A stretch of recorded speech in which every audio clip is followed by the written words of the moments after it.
Injustice we trust.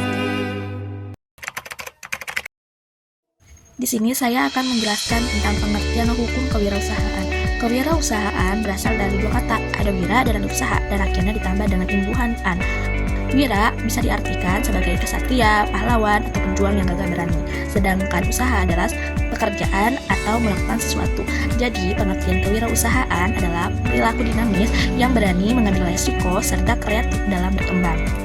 Adapun dalam lampiran keputusan Menteri Koperasi dan Pembinaan Pengusaha Kecil nomor 961-Kep-M-9/1995 dicantumkan bahwa wirausaha adalah orang yang mempunyai semangat sikap, perilaku, dan kemampuan kewirausahaan. Sedangkan kewirausahaan adalah semangat, sikap, perilaku, dan kemampuan seseorang dalam menangani usaha atau kegiatan yang mengarah pada upaya mencari, menciptakan, serta menerapkan cara kerja, teknologi, dan produk baru dalam meningkatkan efisiensi dalam rangka memberikan layanan.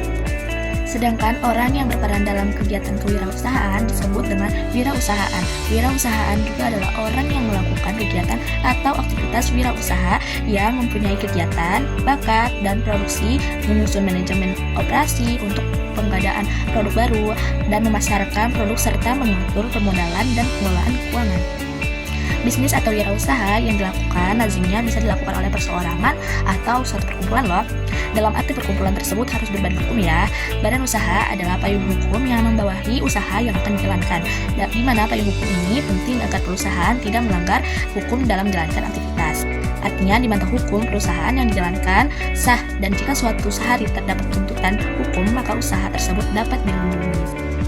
Kewirausahaan atau entrepreneurship adalah suatu sikap, jiwa, dan kemampuan untuk menciptakan sesuatu yang baru, yang bernilai dan berguna baik bagi dirinya sendiri ataupun orang lain.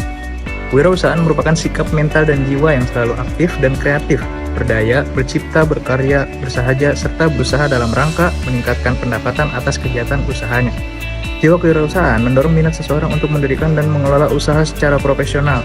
Hendaknya minat tersebut diikuti dengan perencanaan dan perhitungan yang matang. Misalnya, dalam hal memilih atau menyeleksi bidang usaha yang akan dijalankan sesuai dengan prospek dan kemampuan pengusaha. Pemilihan bidang usaha seharusnya disertai dengan berbagai pertimbangan seperti minat, modal, kemampuan, dan pengalaman sebelumnya. Jika belum memiliki pengalaman sebelumnya, seseorang dapat menimba pengalaman dari orang lain. Pertimbangan lainnya adalah seberapa lama jangka waktu perolehan keuntungan yang diharapkan.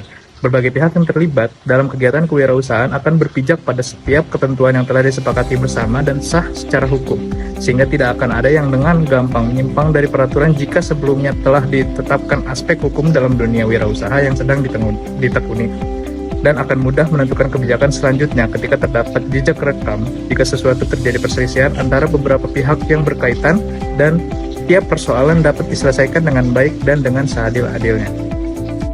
Konsep dasar kewirausahaan menurut pandangan ahli. Menurut derajat, kewirausahaan atau entrepreneur itu sebenarnya mulai diperkenalkan pada abad ke-18 di Prancis. Ketika itu, seorang ahli ekonominya yang bernama Richard Cantillon mengaitkan antara beban risiko yang harus ditanggung oleh pemerintah dengan para pengusaha di dalam menjalankan roda ekonomi.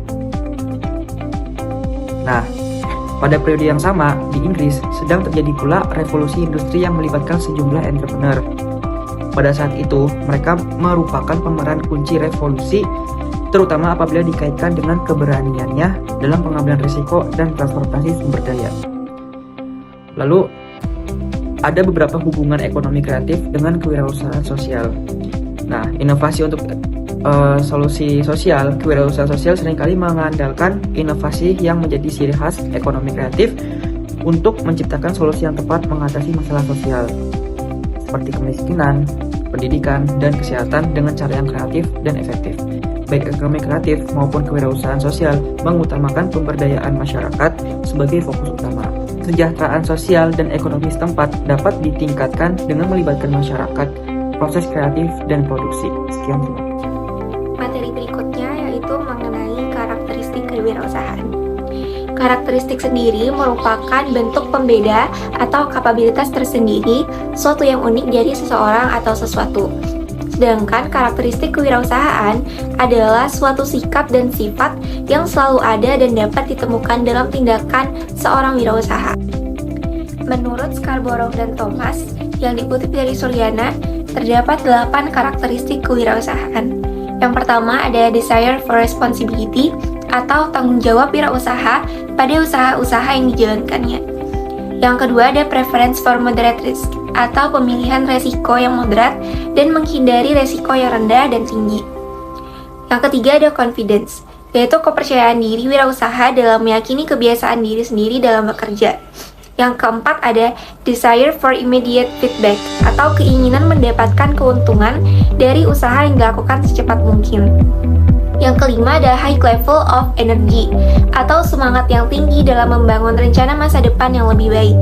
Yang keenam ada future orientation atau orientasi wirausaha dalam berpikir jauh ke depan dengan perspektif masa depan.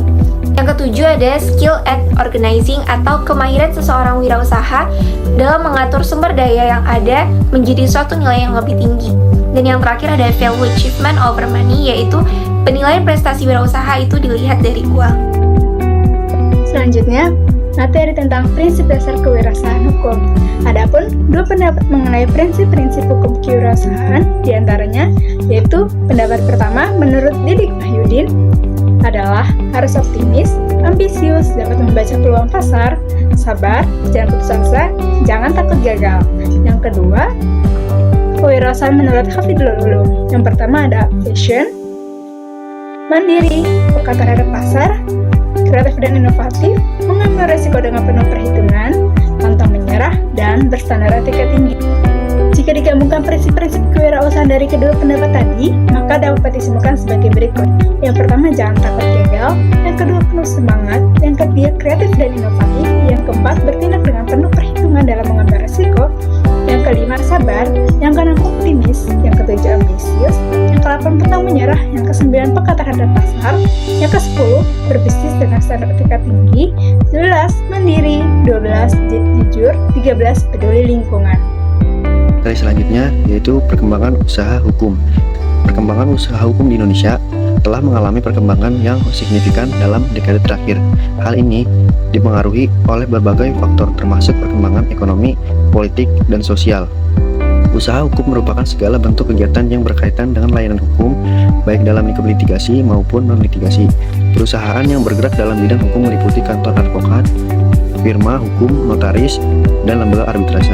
Perkembangan usaha hukum ini di Indonesia dapat dilihat dari beberapa aspek, yaitu yang pertama, periode kolonial, yaitu tahun hingga 1945. Pada periode ini, hukum yang berlaku masih menggunakan hukum kolonial Belanda.